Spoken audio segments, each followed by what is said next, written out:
Welcome students. आज हम देखते हैं सेक्शन 52 से लेकर सेक्शन 55 तक कैरेक्टर व्हेन रिलेवेंट।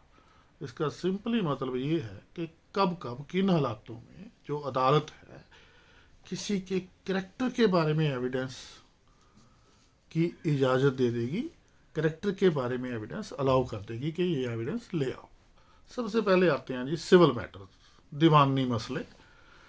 इसमें सेक्शन 52 है कि सिविल मैटर्स में करेक्टर का कुछ लेना देना नहीं है, रेलिवेंट नहीं है। किसी पार्टी के करेक्टर के बारे में एविडेंस नहीं लाया जा सकता। मान लो किसी ने गाड़ी ठोक दी, एक्सीडेंट हो गया, तो जिसने एक्सीडेंट किया उसके ऊपर जिसकी गाड़ी का नुकसान हुआ उसने सिविल केस किया हर्जाने का। एक्सीडेंट का क्रिमिनल केस नहीं जो पुलिस करती है, हर्जाने का सिंपल सिविल केस कर दिया जिसकी गाड़ी का नुकसान हुआ।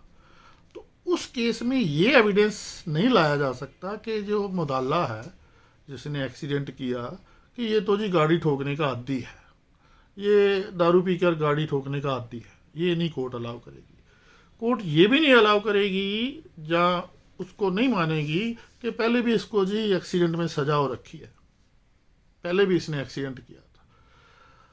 यहाँ तक कि अगर जिस एक्सीडेंट के बारे में ये सिविल हर्जाने का केस किया गया है, इसके क्रिमिनल केस में जिसने एक्सीडेंट किया वो बरी भी हो जाए तो उसका भी इस हर्जाने के केस पर कोई असर नहीं डलेगा, क्योंकि सिविल कोर्ट कहता है कि पहली बात, क्रिमिनल कोर्ट की जजमेंट सिविल कोर्ट पर बाइंडिंग नहीं होती।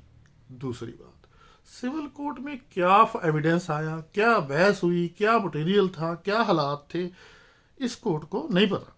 मतलब क्रिमिनल कोर्ट में क्या हालात थे सिविल कोर्ट को नहीं पता। मतलब एक कोर्ट में क्या हालात थे, क्या एविडेंस आया, क्या बहस हुई, दूसरी को नहीं पता, तो उस कोर्ट का मटेरियल इस कोर्ट पर इम्पोज नहीं किया जा सकता। अगली बात यह है कि दोनों के सिस्टम में फ़र्क है। क्रिमिनल मैटर्स में थोड़ा सा डाउट पड़ जाए तो वो बेनिफिट मुलजम को मिलता है, वो बरी हो जाता है बेनिफिट ऑफ डाउट के आधार पर। लेकिन सिविल मैटर्स में कोर्ट ने ये देखना है कि किसकी बात ज़्यादा जच रही है, बस इतना ही, बैलेंस ऑफ प्रोबेबिलिटीज़। तो जिसकी बात ज़्यादा जचती है उसके हक में फैसला हो जाता है। यहाँ किसी पार्टी ने beyond any shadow of reasonable doubt नहीं कुछ साबित करना। एक और बड़ा लॉ मेकिंग केस था बोमैन का। ये बोमैन पकड़ा गया जी, इसने जो वट्टे रख रखे थे तोलने के वो कम वेट के थे। जैसे पहले बाणिया लोग जो तकड़ी के नीचे चुंबक लगा देते थे वेट में हेराफेरी करने के लिए, तोल में हेराफेरी करने के लिए, जैसे आजकल पेट्रोल पंपों वाले भी सॉफ्टवेयर में गड़बड़ करके तेल कम डाल देते हैं।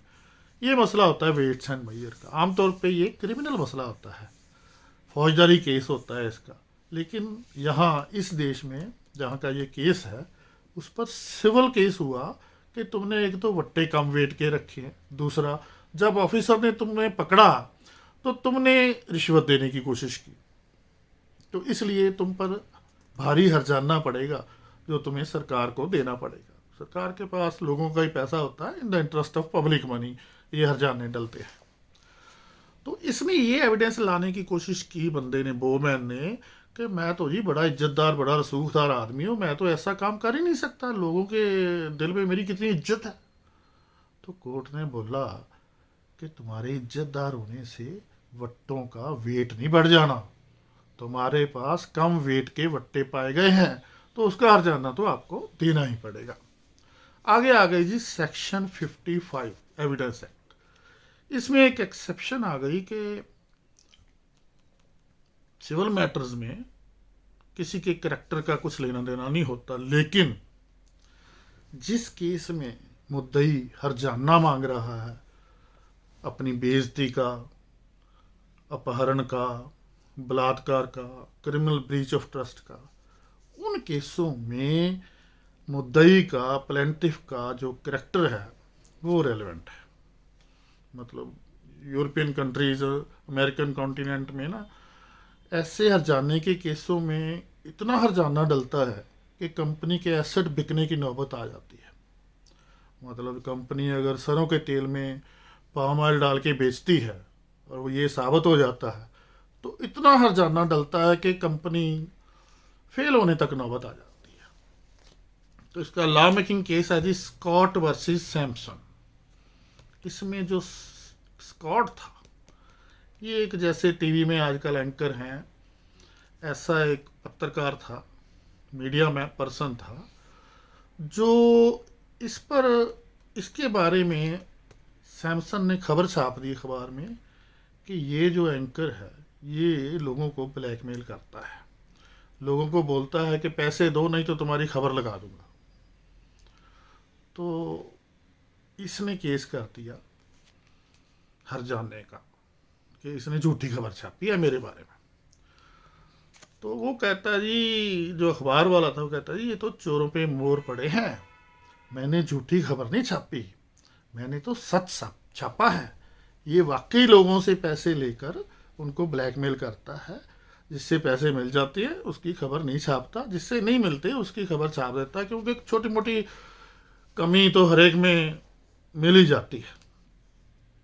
तो ये एविडेंस कि ये वाकई पैसे लेता लोगों से, ये लाने की इजाज़त डिफेंडेंट को, मुदाला को कोर्ट ने दे दी, क्योंकि मुदाला ने सच साबित करना था कि ये वाकई लोगों को ब्लैकमेल करता है और लोगों से वाकई पैसे लेता है। तो इंसिडेंटली सच साबित करते करते अगर बीच में स्कॉट का करैक्टर भी आ गया एविडेंस में, तो वो करैक्टर रुकावट नहीं बनेगा सच साबित करने के एविडेंस में। आगे जी क्रिमिनल मैटर्स की सेक्शन है 53 के मुलजम का गुड करैक्टर रेलेवेंट है क्रिमिनल मैटर्स में। डेविसन जो बड़े बारसूख कानूनदान हुए हैं, उन्होंने बोला कि ये जो प्रोविज़न है गुड करैक्टर वाली, ये कब काम आती है। मान लो मुलजम के ख़िलाफ़ एविडेंस आया और कोर्ट सोच रही है कि केस पूरा साबित नहीं हुआ, थोड़ा डाउट पड़ गया है, लेकिन इतना डाउट भी नहीं पड़ा कि मैं इसको बरी कर दूं। यानी इंसाफ के तराजू के जो पलड़े हैं ऐसे ऊपर नीचे डोल रहे हैं, कौन सा पलड़ा भारी है ये कोर्ट डिसाइड नहीं कर पा रही कि इसको सज़ा दें या बरी करें। ऐसे हालात में अगर मुलजिम के गुड करैक्टर का एविडेंस फाइल पर होता है तो कोर्ट को उसको बरी करने में, एक्विट करने में आसानी हो जाती है। ऐसे हालातों में ये सेक्शन, ये प्रोविज़न काम आती है। सेक्शन 54 कहती है जी, जो सरकार है फौजदारी केसों में जो प्रोसिक्यूशन है वो मुलजम के बैड करैक्टर का एविडेंस नहीं ला सकती, लेकिन अगर मुलजम अपने गुड करैक्टर की प्ली सेटअप करता है कि मैं तो जी बड़ा इज्जतदार हूँ, मैं तो चोरी कर ही नहीं सकता, ऐसे हालातों में प्रोसिक्यूशन जो है वो ऐसे गवाह लेकर आ सकती है, एविडेंस लेकर आ सकती है जो साबित करें कि मुलजम कोई इज्जतदार बंदा नहीं, ये तो बैड करैक्टर है। तो इसकी एक्सेप्शंस भी हैं आगे सेक्शन 54 की, कि जब इशू ये हो कि बैड करैक्टर इसका बंदे का है कि नहीं है, फैक्ट इन इशू ये हो, मुद्दा ही ये हो।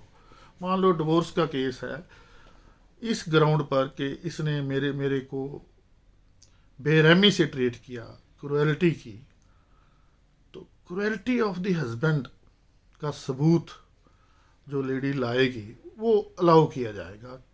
बेशक उसमें उसका करैक्टर आ गया, करैक्टर ही साबित करना है कि ये बेरहम बंदा है, ये क्रुएल्टी करने का आदी है, मेरे साथ भी इसने क्रुएल्टी की।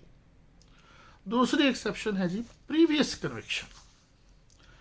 जो मुलजम को अगर पहले भी सज़ा हुई हो क्रिमिनल मैटर्स में, तो वो उसकी सज़ा डिसाइड करने में हेल्पफुल होती है कि इसको ज़्यादा सज़ा दें या थोड़ी बहुत ही रहमदिली दिखाई जाए कोर्ट के द्वारा।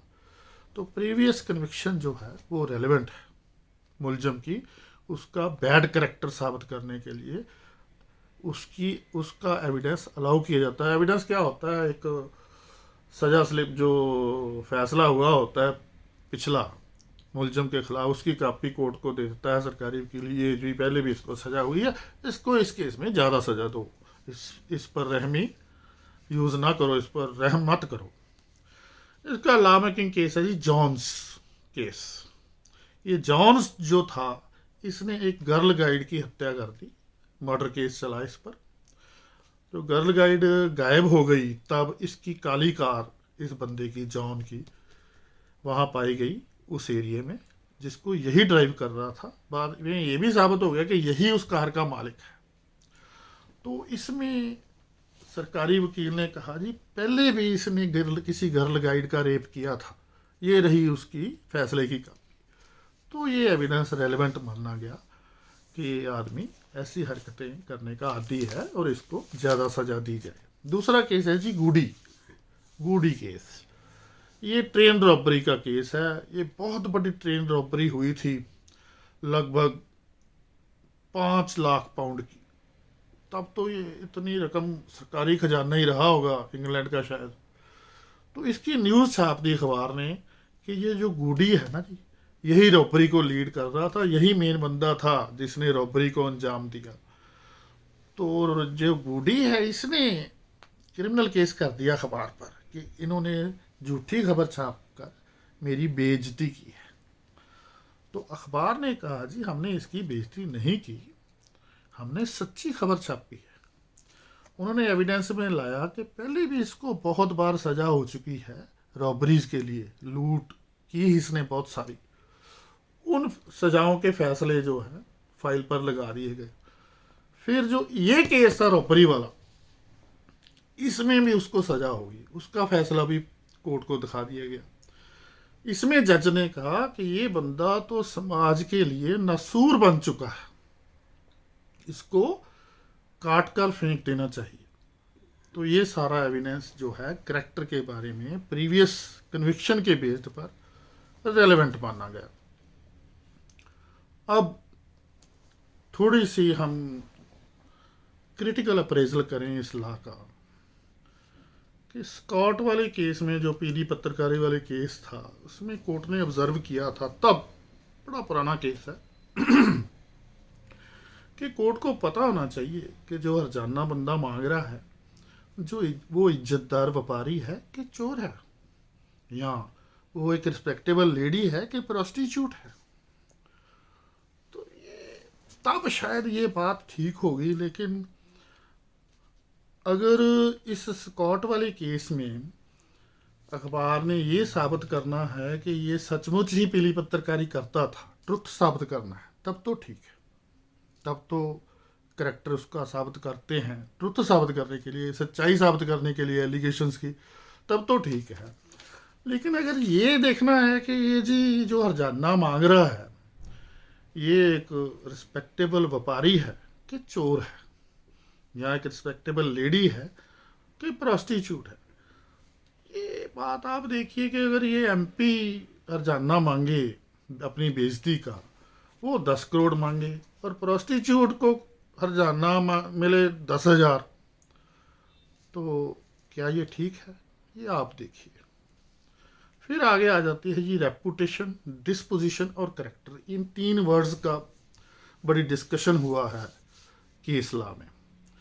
कोर्ट ये कहता है पिछले केस लॉ में कि बंदे का करेक्टर क्या है। करेक्टर वो होता है जो बंदा एक्चुअली है, गुड या बैड, वो नहीं देखना। ये देखना है कि उसकी रेपुटेशन क्या है। रेपुटेशन मतलब जो वो लोगों की नज़र में है, इन पीपल्स स्टीम। उसकी डिस्पोजिशन नहीं देखनी कि उसकी प्रवृत्ति क्या है, उसकी रुचि क्या है, नो, उसका रेपुटेशन देखना है। लेकिन रेपुटेशन तो जो है लोगों की नज़र में है, तो लोगों की नज़र में तो ईसा का, मंसूर का रेपुटेशन भी अच्छा नहीं था।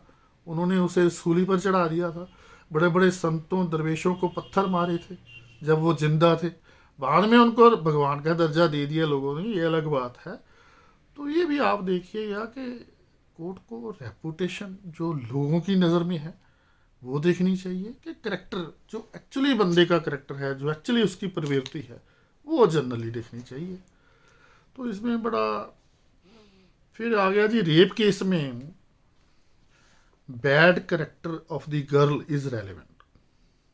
ये बहुत देर तक रहा। मतलब ये भी आप देखिए कि अगर जिसका रेप हुआ, अगर वो प्रोस्टिट्यूट है, तो किसी को लाइसेंस मिल जाएगा कि उसका रेप कर लो? क्या उसकी जो विल है उसकी कोई कीमत नहीं? एक रिस्पेक्टेबल लेडी की विल की कीमत है और प्रोस्टिट्यूट की नहीं। ये हो सकता है इंग्लिश रूल के दौरान ये फंडे रहे हों, अब ये होने चाहिए कि नहीं, ये आप देखिए। फिर आगे आ गया जी, बड़ा मशहूर एक केस था, मेनका गांधी केस। इसमें सुप्रीम कोर्ट ने होल्ड किया कि जो जीने का अधिकार है कॉन्स्टिट्यूशन के आर्टिकल 21 में, उसमें मरने का अधिकार भी शामिल है। मतलब मैं जब चाहूँ अपनी बॉडी को ख़त्म कर सकता हूँ, मेरी बॉडी मैं जैसी मर्जी यूज़ करूँ। तो अगर ऐसा है तो क्या प्रोस्टिट्यूट को अपनी बॉडी जैसे मर्जी यूज़ करने का अधिकार नहीं होना चाहिए? क्या इमोरल ट्रैफिक एक्ट में प्रोस्टिट्यूट को भी सज़ा करनी चाहिए कि you are not doing this as per law? क्या ये उसका फंडामेंटल राइट वायलेट नहीं हो रहा? ये मैं प्रेजेंट करता हूँ आपके ओपिनियन के लिए। इसके साथ ये करेक्टर व्हेन रेलेवेंट कंप्लीट होता है। Thank you.